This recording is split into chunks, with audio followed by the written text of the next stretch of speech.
This is the Situation Room, the only way to start your day. Let's talk. Before we do that, we go around the African continent every week. Every week we come back from one country with their proverbs. Dennis will share that. We'd love to get your interpretation. Yes, the proverb this week has been from a country, Algeria. And it is the largest country in the continent by landmass. We talk about a population whose economy is being spearheaded by fuel. And fuel is cheaper than water in the country because 90% of the country is predominantly Sahara Desert. So they have a very beautiful animal that Ndu wants to say it's not beautiful, but it's called the large-eared fennec fox. A very beautiful animal. But remember, it is forever wild. So even when you're domesticating it, just keep it away from your chicken because you'll not find them, right? But let's go to the proverb. People who do not know your worth or virtues might do you harm. People who do not know your worth or virtues might do you harm. What do you think the Algerians are saying? I think they are trying to say, until you understand someone, you may want to do something to them without knowing the value they give back. Yeah, so that is what I think they're trying to say. And from what you've said around about the country, it's predominantly a desert country, but looking at their economy, it's doing very well. Yeah, so I think that is what they are trying to say. In other words, that if you don't know the value, like for the country where they are in, then you may want to harm them because their country is dry, but they have a lot of resource in form of oil. So that is generating a lot of economic benefits for the country. Yeah. Well said, well put. Well put, indeed. Yeah. All right, Lynette, so let's take a look. Mid-January, we're looking at quite a number of things in terms of drought in the country. 23 counties are facing food shortage as the drought crisis deepens. We're looking at a significant drought, particularly in the arid and semi-arid or the Assal lands and the northern and eastern regions, Mandera, Turkana, Wajir, Garissa, Tana River, Kilifi, Kwale, Isiolo, Marsabit. Others among the hardest hit.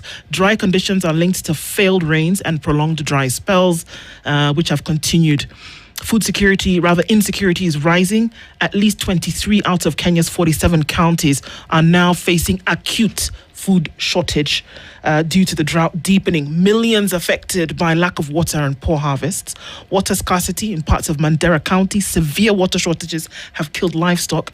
Losses undermine pastoralist livelihoods. Millions are at risk. Recent reports indicate that drought across Kenya is part of the larger Horn of Africa, which is understood geographically. And the drought crisis is putting millions at risk of hunger and water scarcity. Humanitarian organizations such as the Kenya Red Cross are delivering water, fortified porridge and medical care to affected communities and, of course, doing much more. We'll come to that in just a bit. But that picture that we paint is not a good one at all. But we're looking about half of the geographical area of Kenya in this problem and millions of people being affected. Let's look at what the current situation is as of yesterday and today. What has happened so far beyond the pictures that we've seen. Thank you very much. I think you've highlighted the key issues affecting the counties in Kenya. And nationally, we have 23 arid and semi-arid counties. From the National Drought Early Warning Bulletin, the December bulletin, 10 counties have been prioritized. Okay. With one county being in alarm, that is Mandera. Looking at the situation there, then we have 9 counties that have been classified as alert. We have 13 counties that have been classified as at normal, but with a worsening trend. Looking at the failed, 3 failed rainy seasons, and now the short rains that just ended, with projections of a worsening situation. So the effects have been massive, and we are witnessing a lot of increasing humanitarian needs across the counties, which has really affected the communities in these counties. We have seen a lot of rising food insecurity, and looking at the arid and semi-arid lands, most of the economic activities for these communities is pastoralism.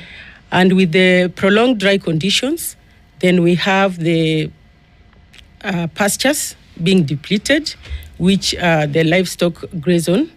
We have water sources drying up, some levels going down, which means the communities have to really go out of their way to access the water sources, and even livestock have to trek for long distances to be able to access the water points.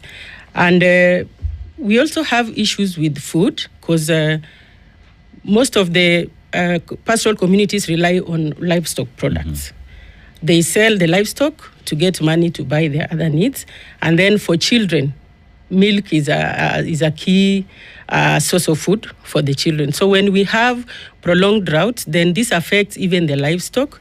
Therefore, the body conditions are not so good. They don't fetch as much money from the market as they will get, and the children are not able to get adequate milk from the livestock. Therefore, the outcome of these dry conditions then leads to increasing cases of acute malnutrition, which is an outcome of prolonged food insecurity. So apart from that, we've also seen cases of disease outbreaks coming up as a result of the prolonged drought. We have compromised sanitation conditions where families are not able to access clean water for household use, and therefore sanitation conditions are compromised. So we are also looking out for diseases such as cholera, which are sanitation related. So as we speak, the situation is not so good. Schools have just opened, and the government has been supporting the school feeding program. So looking from the case of Mandera, we realize there's a lot of children who are not able to go to school because of one reason or the other. Some have moved with their parents to look for pasture and water. Then we also have, because of the food insecurity at home, then they are not able to go to school. Okay. So it is also affecting attendance in school and retention of these children in school. So that is what I can say overall. And we expect the situation to persist up to around when we receive the long rain season, which is around the March, April, May season. Yeah. So, when you talk about the situation now, the dry season in the northern part of the country, when you go there, they tell you we even prefer floods to come because that is water. Flood is a less of a problem than drought. And the early warning systems that were given, one would have hoped that our boots would have been on the ground, tried to address the problem before the fact, because like you've just spoken, it is not just about animals dying. It is a bigger problem because now you're talking about sanitation, problems with cholera. We're talking about education. Children are not going to school. We're talking about malnutrition that will come over time, and this is expected to even get worse because I'm saying it's expected to get to around 4.1 million people who might be affected by the ongoing drought, which then asks the question, even as we speak right now, what is being done, and is it enough, even in the midterm or in the short-term period? I think based on the current situation, we have organizations, humanitarian organizations, working together with the local authorities, led by the national government and the counties, to put up resources to be able to support the communities based on the identified gaps. Okay. However, we are currently facing issue on funding, where we've had a drastic reduction in humanitarian funding. Kenya is not an exception.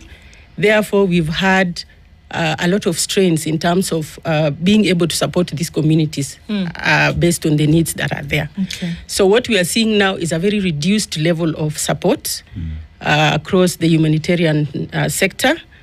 And the needs are increasing, but the support we are having for these communities is not able to meet the needs that they have. Yeah, so we have a lot going on. The national government is taking lead in terms of coordination of humanitarian partners, but the support has reduced. And I want to say this from a point of Kenya Red Cross Society. We are trying to do so much with what we have in terms of resources. You have mentioned early warning, early action. This is really a key area that the country has invested in. And as a humanitarian organization, we are one of the partners who are also pushing early action to the communities. So one of the things that is happening as Kenya Red Cross, we are doing our humanitarian support across 3 pillars. Number 1 is the early action, where we are implementing anticipatory actions based on the forecasts that we receive. So when we have forecasts for drought in specific counties, then we prepare the communities and we implement certain interventions based on the crisis that has been projected. Before you go to number 2, can I hold on to that number 1? Because my question was going to be, you mentioned 3 failed rains, right? Yes. And the meteorological department is able to say when rain will come and when it's likely to fail. They do say this, and we know. So when we say 3 failed rains, this was over what period of time? 3 failed rain season. For now, we are talking from the short rains in 2024, which is October, November, December season. Then we also had below average long rains in 2025. That is the March, April, May long rains. And then also the short rains in October, November, December 2025. Yeah. So this is about a year and a half. About a year and a half. Right. And you remember the country was still recovering from the previous flooding, almost 5 failed rainy season, which was followed by flooding in the long rains in 2024. Yes. And then now we are back to the drought again. Okay. Yeah. So what the picture you've painted is that there's a pattern, right? Yes. There's a pattern that can almost conclusively be followed by planning. That you know because of the geographical area. Look at the Horn. Look at the Horn, Ethiopia, Djibouti, Eritrea, Kenya, Sudan, South Sudan, and then, Uganda. You know that this area will suffer from things like this. I mean, the experts have told us that there will be patterns. So we knew from even 2023 going to 2024, we also know that extreme weather conditions follow each other. Where there will be extreme flooding, it will be followed by a time of extreme dryness. In this case, to the point where we call it drought. Now, when we talk about the interventions that come in, what are those exactly? Because you've used the word interventions. If we are giving food rations, that's after the fact. The drought is already here. You're giving food rations because there's no food coming out of the ground. My interventions to me would be things like ensuring that there are water sources that are sustainable over time. That there are dams in many parts of the country that don't dry up whether there's rain or not. That there are dams in different parts of the country that you don't have a Mandera that's on the brink of starvation because there are no water sources. People are going 200 kilometers to find dirty water to then drink. So when we talk about an intervention, is it to mitigate a severe circumstance or is it to plan so that the damage is not so severe? I really want to understand that. Okay, that's what I was explaining, because the interventions cut across the 3 pillars that I was explaining. So we have the first level where we are talking about early action. And this is now where we already have our forecast. We have the triggers. And then we look at which specific interventions are we going to implement to prepare the communities for what has been predicted to come. Like if it is a drought, we know pastures will be depleted, water sources will dry up, they will be moving, looking for pasture and water. So how do we ensure they continue accessing critical services like health services? So some of the early warning or anticipatory actions for drought that we look at is how do we empower the communities, like for pasture. When we have, during the peak season, they have enough pasture. How do we empower them so that they are able to preserve some of the pasture for the lean season. How do we also empower them in terms of providing them with pasture, fodder for the livestock, to prepare for the dry season, so that when the dry season comes, they already have that. For the water sources, the interventions to anticipate drought, we look at mapping, knowing where are these water sources, what needs to be done to enable the communities continue accessing water through these water points. So one of the things is ensuring the water points are functional, and for the ones that are not functional, then you rehabilitate based on the assessment that has been done. Currently, Kenya Red Cross has been able to assess around 216 water points in 12 counties, which have been mapped as hotspot for the drought, and we are currently rehabilitating around 64. So that is one of the anticipatory actions that we do. We prepare early. If there are open water sources, like open dams, then how do we ensure that they are desilted so that when we have the rain season, then they are able to hold more water than when they are not desilted. They hold less water. Other water preservation technologies, we also look at strategic positioning of water storage facilities in the communities that have been mapped. So we do that in preparation. So the second level is the response. Now we have the drought. Again, it's like we continue the basic interventions that we have done, early action. We already rehabilitated our water points. Then we look at what can we enhance. Like for water, one of the response interventions is water tracking, providing water to the communities where they are. So we track water to the points where they have their livestock, to the points where they are able to easily collect this water. Then we also do food distribution in terms of relief for the highly food insecure communities. Then we support with food distribution so that we cushion them against the effects of food insecurity, where we are now trying to prevent malnutrition at household level. Then we also want to help them with to maintain their dignity. So apart from food distribution, these communities have other needs. So we consider that and also look at interventions like cash transfer, where they are able to choose and invest the money in the priority needs of the family. So we don't choose for them what they do with that cash. We call it unconditional cash transfer. Then they are able to have a dignified way of receiving the aid from the partners. The other intervention is health. We know the effects that come with the crisis like drought. We are also looking at when it is very dry, these communities tend to migrate, looking for pasture and water. So how do we ensure that they continue to access the critical health services? Because we have children who still need immunization. We have pregnant women who need to attend antenatal clinic. Then we also have people who are sick. So how do we ensure that they continue to access these critical services? So those are some of the interventions that we look at. You know, I happen to have been part of the anticipatory action that we did together in Garissa and Tana River. And this was to give the community knowledge on how to address or even to just read the focus whenever it comes there. And that together with IGAD in terms of sharing this information, it's something that you see there are others who picked it up and they know how to interpret all this information and prepare early. But even while at that, there is need for more investment into infrastructure, like construction of dams. It's not an easy thing, and Red Cross cannot do it alone. Other partners, like we've said, globally, funding has gone down.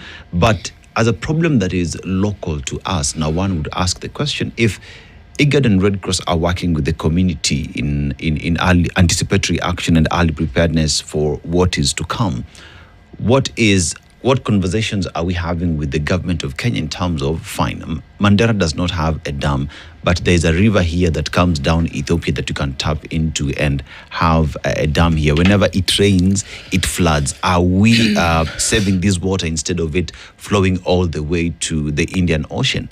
Are this discussion being had? Because one would say, if we sort out the water problem, people will not even have to move because they have it there as a dam. And all we need to do is just to pipe it to where they are. Are we having those discussions with the government of Kenya? Yeah, those discussions are going on. And that brings me to my level 3. You remember I've explained level 1, early action, level 2, response. Now level 3, where we are looking at resilience building. Because what you are talking about is having long-term solutions, and we call it durable solutions. How do we ensure that these communities have long-term built-in structures to be able to support them to address these the complex emergencies that we are looking at? So I said earlier, the government is working closely with the development partners, and currently on 14th, we had a meeting chaired by the Deputy President for development partners, and it is a meeting that was looking at the situation and what critical gaps are there and what needs to be done. So I think the discussions are there. The mapping has been done. Kenya already has the anticipatory action roadmap. Yes. I believe you're aware of that. So what remains as a gap, which I will keep mentioning, is issues of funding. You said we cannot do it alone as partners. The government cannot do it alone.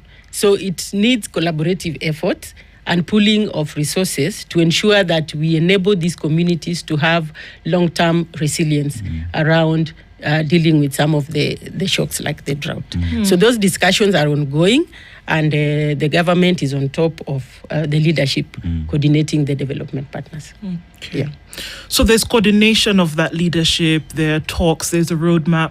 In terms of implementation, I think that's where maybe you may be saying that there is a bit of a challenge because, and I know we can marry these conversations, can't we, Lynette?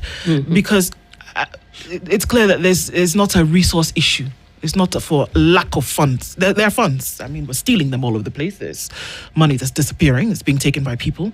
And that we have then 23 counties where people are suffering from, hunger. And we've not even fully exhausted some of the issues. When we talk about malnutrition, and we talk about food security, and we talk about the disease burden that then is exacerbated by a drought situation, it's really serious. And we're painting this picture against the backdrop of countries in this world that are not ASAL countries. They're desert.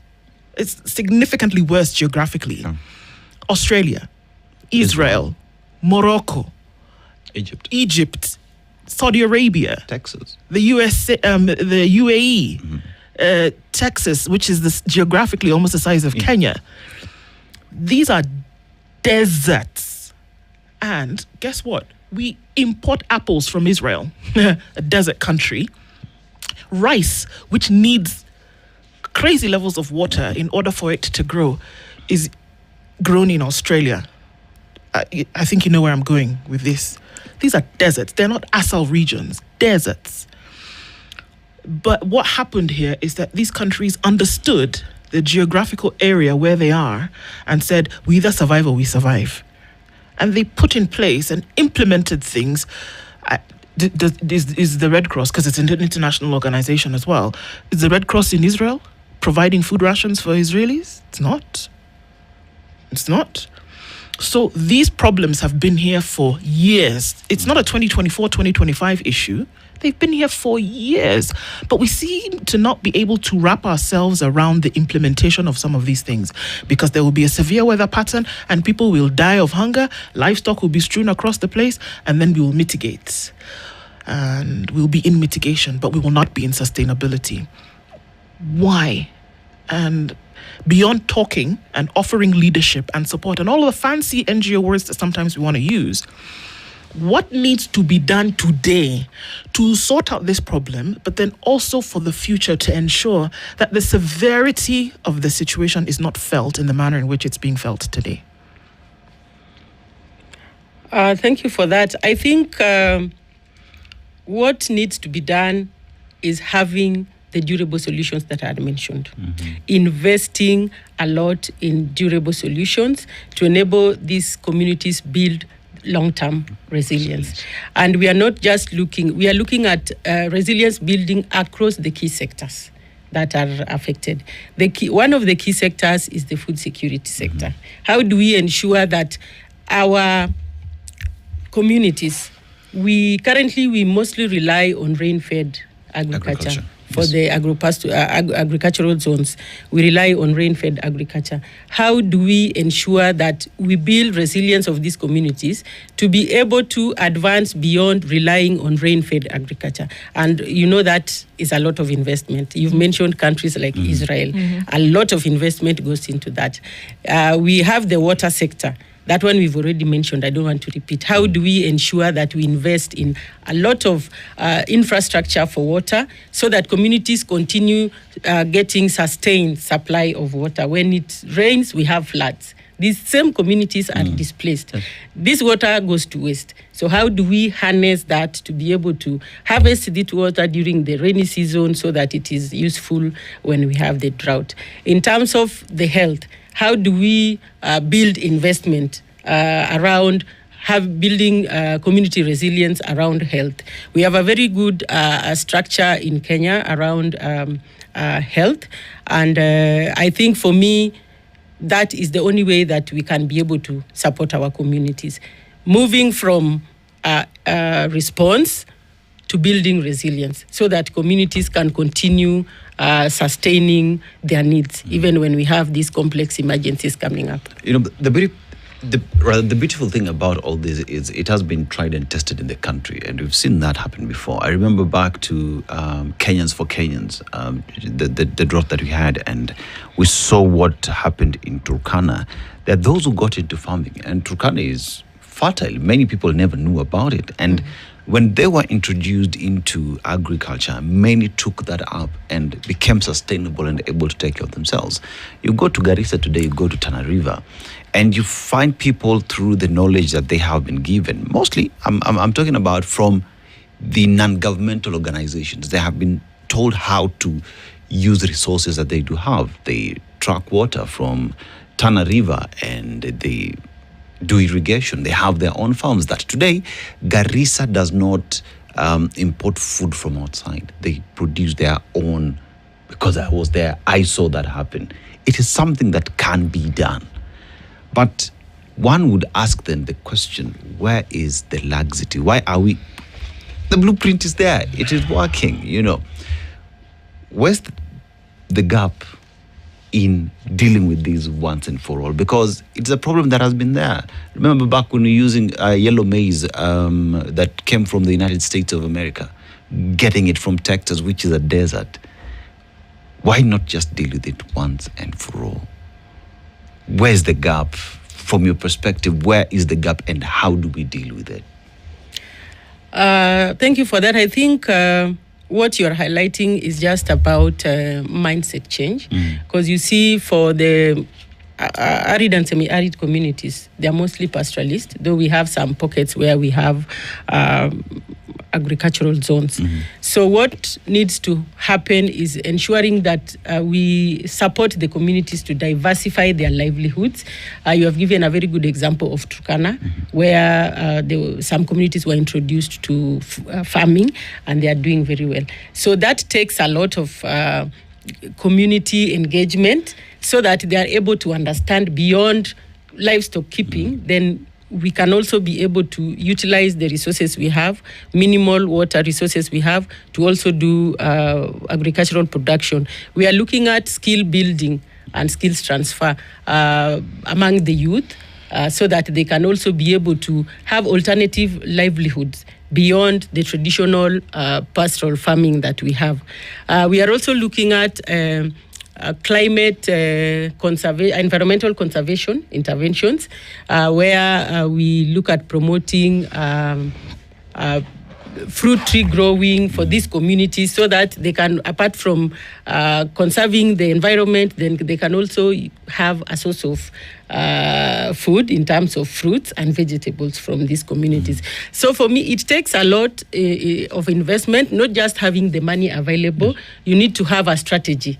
And you also need to do a lot of engagement of the communities for them to have a buy-in into what you are trying to tell them to do, because they're used to their traditional way of life. How do we have them to get a mindset change so that they can also explore the other livelihood options. Yeah. Lynette, you mentioned 216 water points in the ASL areas. Could you explain what that makeup is? What kind of water points are we talking about here? We are talking about boreholes. We are talking about the open water pans. We are talking about the shallow wells. Those are the key ones that we are looking at, because the seasonal rivers are normally during the rainy season they have water, during the dry season they dry up. So we are looking at boreholes, we are looking at shallow wells, we are looking at water pans, the community water pans that are done within the community. Those are the water sources we are looking at. Okay, and then what does rehabilitation look like for these that you mentioned that there's rehabilitation that's going on? What does that look like? So for rehabilitation, in most of these counties, the water sources, like for the boreholes, you find that they are normally solarized. So that they are solar powered, so that the communities are able to get the water from the boreholes. So what, in terms of rehabilitation, we make an assessment of the water points, then look, because you find sometimes it's a good borehole, but maybe something just happened to the system, the solar system or maybe the pumping system. So those are the assessments we make, and then we repair based on what has been identified. Okay. For the water pans, then we look at when during the rainy season, they normally get water during the rainy season. So it comes with a lot of silt and fills up the water pan. So you find that very little water, it will hold very little water. So during the dry season, then we look at how do we desilt, like remove the silt from the water pans to make them hold more water when the rain comes. Okay, so you can actually see that process, like when you do, Lynette, when you do, like when desilting is done, so of course that silt or sand is removed, do you see that you'll find that some of that water level will rise because of that process, or will it have to wait for when rain comes, no matter how little, to then take up that space? Yeah, you create more room for the water. So depending on the water table at that point, you could find more water filling the water pan, or it could wait if it's already dry. When the rain comes, then it will hold more water. Yeah, but you'll now remove the silt that is making the water level to not be so much. Okay. Yeah. Okay. People have also been receiving food from as early as November.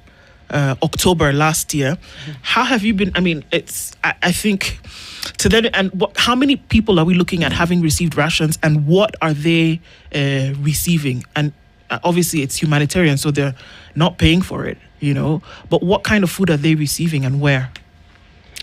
For Kenya Red Cross, we have been looking at communities at the household level, and then we have also been looking at the schools. I mentioned we need to also make sure the children in school get the food so that we sustain them, we retain them in school so that they don't, we reduce the cases of absenteeism. So for food distribution, Kenya Red Cross has been able to distribute food to around 17,700 households. And we've also been able to reach over 13,000 school-going children in 103 schools. Yeah, that has also been coupled with the cash transfer. I said we also cushion the families so they access other basic needs. We've been able to reach around 5,400 families with cash transfer. The reason we are doing this integrated approach is that we are also trying to cushion, like I said, we have high cases of acute malnutrition. When these children go for services, they are given the commodities for the treatment of acute malnutrition. If the household, there's no food at household level, then what these children are given is what is shared. So they use it as food at household level. And the implication is that these children take longer to heal. Sometimes they don't even get cured. We call it they relapse. They go back to the acute malnutrition that they had. And it really means that we are really making these children suffer. So for us to even cushion the children who are on treatment, then we ensure that there's some food at the household level. So we do food distribution, and then we also cushion them with the cash transfer for other needs. Okay. Yeah. Lynette, we talk about food distribution, which is a good thing, right? But let's just address malnutrition and what that does, especially to children. And one thing that is evident is their development is usually slower. You find the growth is stunted. So continuous exposure to this means we have an entire generation that would be affected because of malnutrition. Now, when we talk about an entire generation whose growth trajectory has been hampered, means a population from a specific area of the country will always be below par as compared to others from the other part of the country. It is not only just a question of drought, but let's look at what that does to societies. And with that, then, are we looking, would you say that the government of Kenya or the non-governmental organizations are looking at it from a future problem that would occur in terms of this population will not be able to compete with the rest of the world? Yes, I think the government of Kenya has invested a lot in terms of nutrition. And in Kenya, nutrition, we are aware it's a fundamental human right, which is enshrined in the Constitution of Kenya. So what the government has done is through the Ministry of Health, we have programs that are aimed at addressing nutrition for young children, nutrition for mothers and women, because it starts from the mother. Yes. If a mother's nutritional status is not optimal, then she may deliver a child that is already having issues.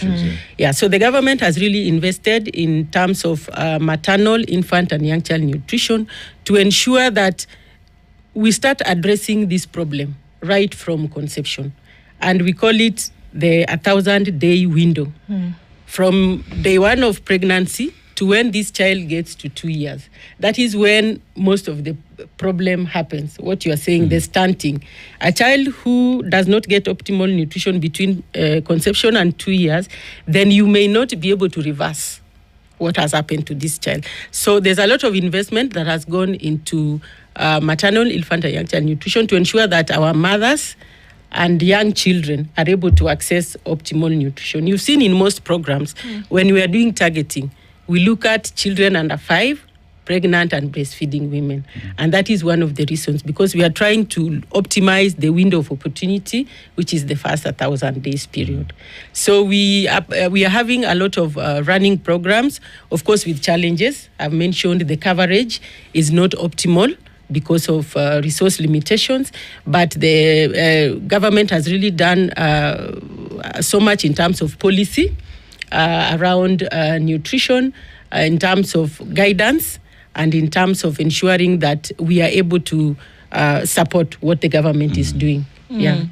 Without these interventions, sometimes we don't understand the situation until we've seen the worst of it, right?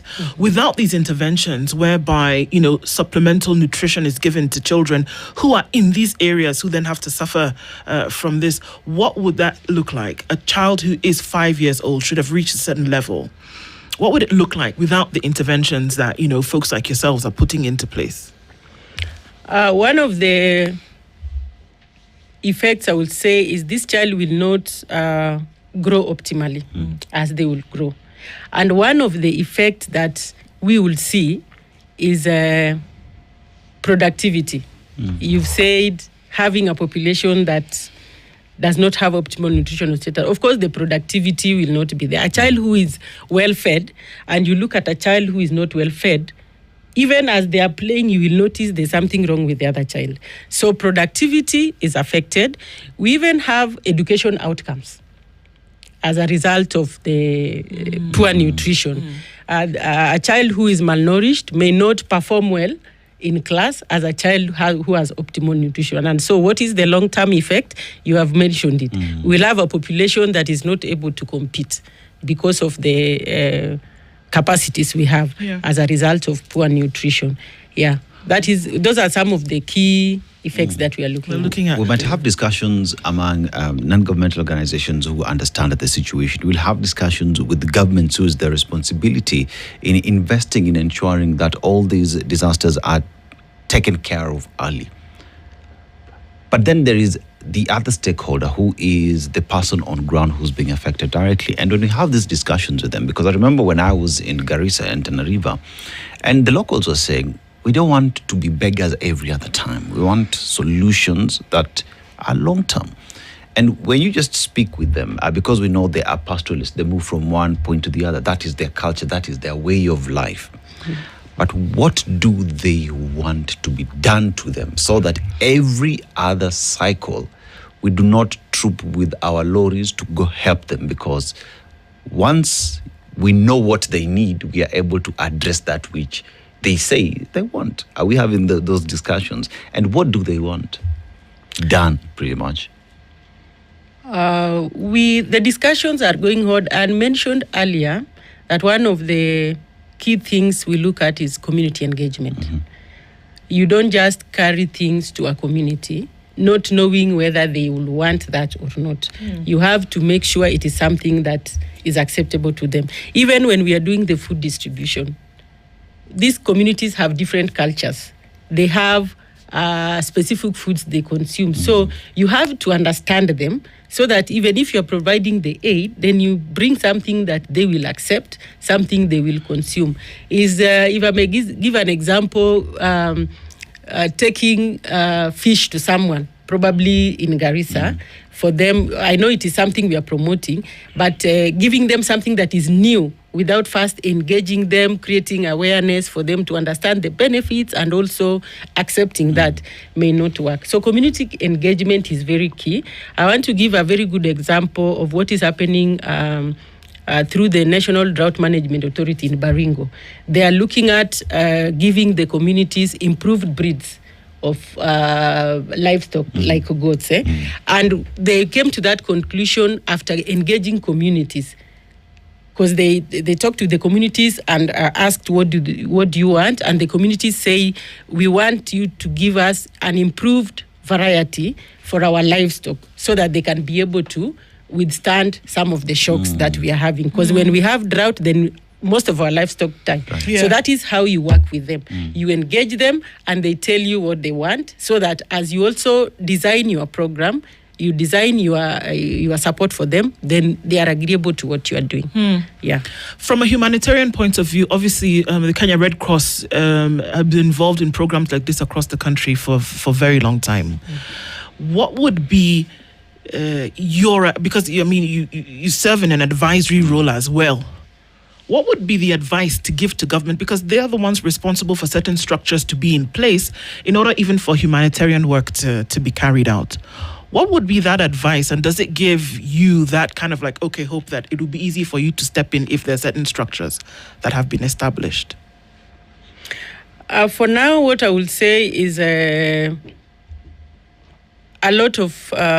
needs to a lot of constant situation monitoring and surveillance, because until you understand the scope of the emergency or the scale of needs, then you are not able to plan from an informed point of view. So a lot of investment needs to go into ensuring we have updated information, constant situation monitoring, constant information available to be able to inform the planning around some of these critical emergencies that we are having in the country.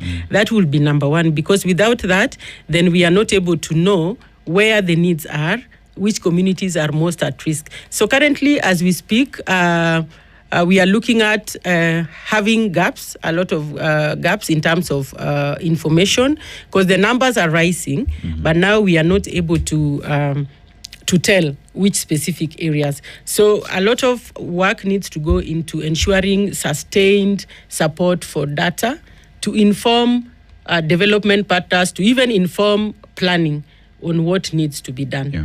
And then another thing is around a lot of advocacy and resource mobilization needs to be done, because we are seeing a lot of needs, increasing needs within these communities.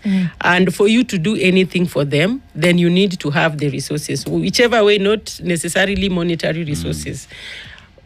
A lot of coordination is needed on that to ensure that we are able to know where we have these resources and which communities we are able to prioritize. And then, of course, having a lot of consideration and push to have resilience, the durable solutions, the long-term solutions, so that we cushion our communities when we have some of these shocks. Is Kenya ready? Because, I mean, if there was something worse to happen, more catastrophic than what we see today, would Kenya be able to buffer those shocks?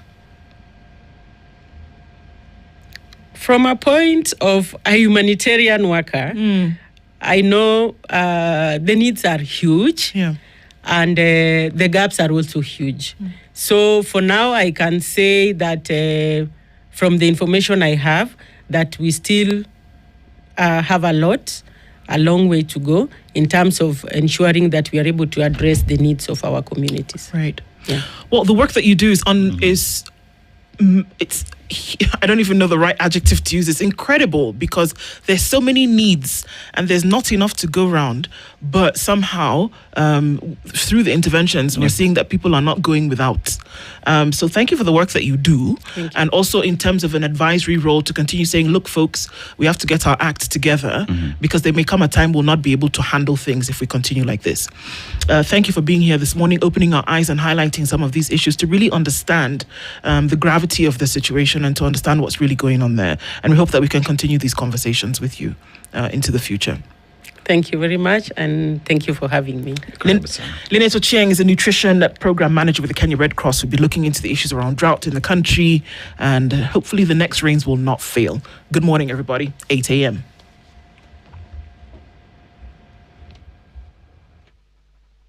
This is the Situation Room, the only way to start your day.